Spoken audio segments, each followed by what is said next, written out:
পুরুলিয়ার অযোধ্যার পাহাড়। অযোধ্যার পাহাড় সবুজ অরণ্যে ঘেরা জেলা পুরুলিয়া। সুজলা সুফলা এই পুরুলিয়াকে ঘিরে পর্যটকদের ভিড় দিন দিন বেড়েই চলেছে। যদি হাতে দিন কয়দিন ছুটি পান, তাহলে অরণ্যর মাঝে প্রকৃতিকে উপভোগ করতে পারেন আপনিও।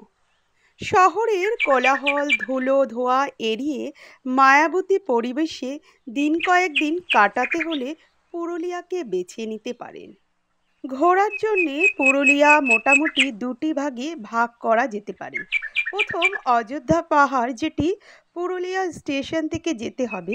আর দ্বিতীয়, বরন্তি, যেটা পৌঁছাতে গেলে আপনাকে আসানসোল হয়ে আসতে হবে। দুটি জায়গায় জনপ্রিয় এবং দুই দিকেই দেখার মতন জায়গা আছে।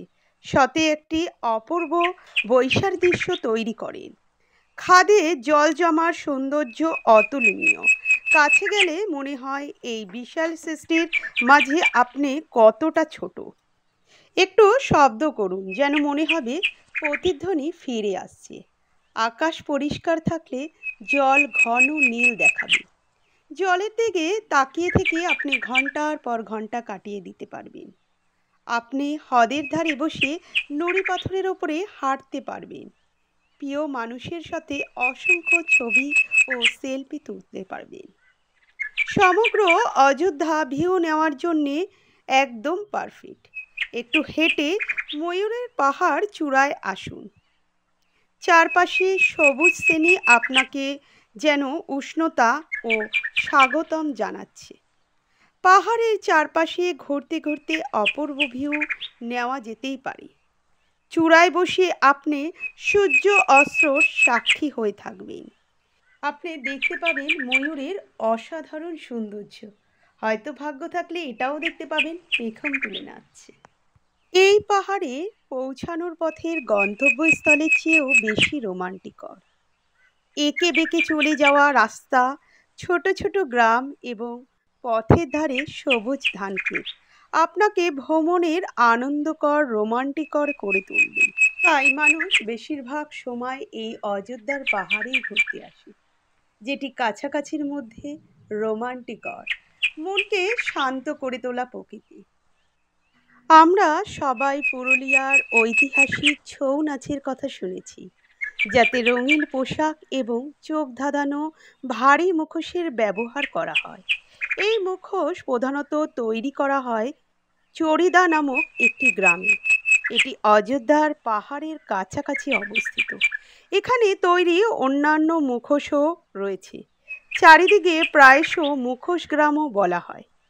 মুখোশগুলো মাটি ও তার প্রকৃতির উপকরণ দিয়ে তৈরি করা হয়।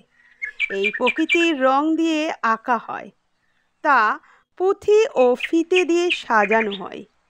এই মুখোশ গ্রামের প্রদর্শনী করতে আপনি পুরুলিয়ার মানুষদের মূলত সাংস্কৃতিক ঐতিহাসিক ছৌ নৃত্য জীবিকা সম্পর্কে আপনি জানতে পারবেন। তারা এর মাধ্যমেই জীবিকা নির্বাহন করে।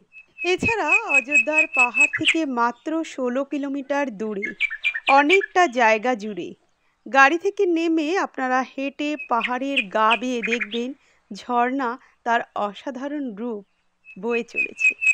পাহাড়ের গায়ে এই সৌন্দর্য এবং রকমারি ফুল, পাখিদের ডাক উপত্যকা জুড়ে যেন এক বিপুল আয়োজন।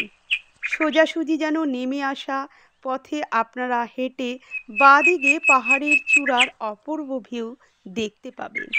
পাহাড়ের ধাপে হাঁটলে যেন শীতল বাতাস আপনার মনকে আনন্দিত করে তুলবে। আর পুরুলিয়ার এই সুন্দর অযোধ্যার পাহাড় দেখতে হলে আপনাকে আসতে হবে এই অসাধারণ পরিবেশে। তো কেমন লাগলো বন্ধুরা আমার এই অযোধ্যার পাহাড় সম্পর্কে? যদি ভালো লাগে তাহলে আমার পাশে থেকে আমাকে উৎসাহিত করুন। আগামী দিনে আবার আমি ফিরে আসব অন্য কোনো ভিডিও নিয়ে। ততক্ষণ আপনারা দেখতে থাকুন, শুনতে থাকুন এবং আমার পাশে থাকুন। আপনাদেরকে জানাই অসংখ্য ধন্যবাদ।